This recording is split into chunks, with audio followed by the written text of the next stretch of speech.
Welcome to this edition of Ready, Set, Win. Today we're going to be talking about a terrible challenge that's going around social media. You may have heard about it through your local media stations, but for the purpose of this interview, we will not be disclosing the title. And today's guest is Lieutenant Marion Wilbright. How you doing today, ma'am? All right. So tell us what it is that you do, ma'am. I am a social worker here at Winn Army Community Hospital.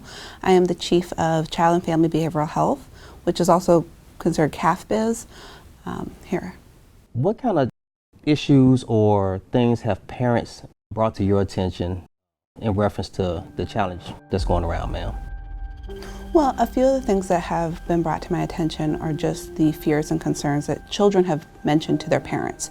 So bringing forth if they are watching videos online and then a pop-up may come up and the image itself may be scary or upsetting, as well as some of the information that's being shared. The fears and concerns with those images and the statements that are being made is that this challenge is really telling people to harm themselves or others, that their loved ones. So parents really need to be monitoring their children online, especially now even more closely, because this is popping up on videos that would all seem very harmless. Also talking to their kids about if things are showing up on their videos, to bring it to their attention, to make them aware, and to having them open to conversation, even with older children as well. The little ones are more likely to be scared, so it may be things like just crying, being emotional, even to the point of bedwetting. That could happen as well, but older kids may not be as open to talking to their parents. So for parents to come to them first and having those conversations about, hey, are you aware of this challenge? I want to talk to you about it. And sitting down and having some tough conversations, just so that people can know what to do and those kids can know what to do or how to respond if something like this is presented to them. Being a parent of teens, tell me some of the things that I should look for, because I don't want them to be influenced or to the point to where the peer pressure may come in. So they feel as if they have to do this challenge. So tell me some of the things that I should be looking for with my teens. Well, one of the things that I would always be aware of is just if there is a change in behavior. If your kid was previously very outgoing, very outspoken, and then now is more reclusive or hiding things, or you feel that they're not being as open as they once were. The concern with this challenge especially is that there are real ramifications that teens are not always thinking about. Their behavior has consequences, and especially as teens that are over the age of like 14, they can be held accountable as just an adult because people expect them to know better and to be able to be aware of situations.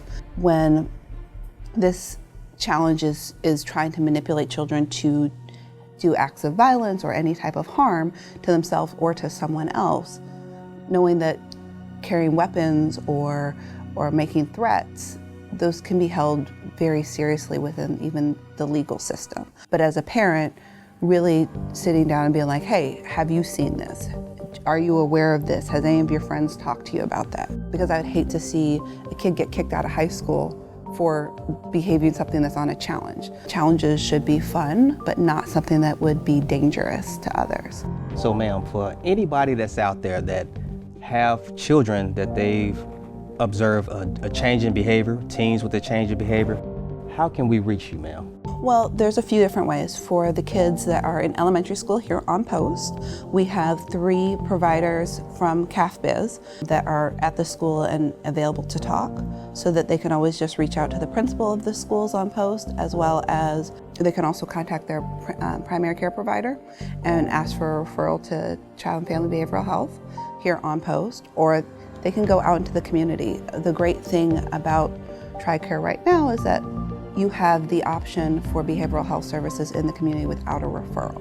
So if parents have concerns, if they live off post, they can go to any of the community providers if they think counseling may be a best interest for their kid.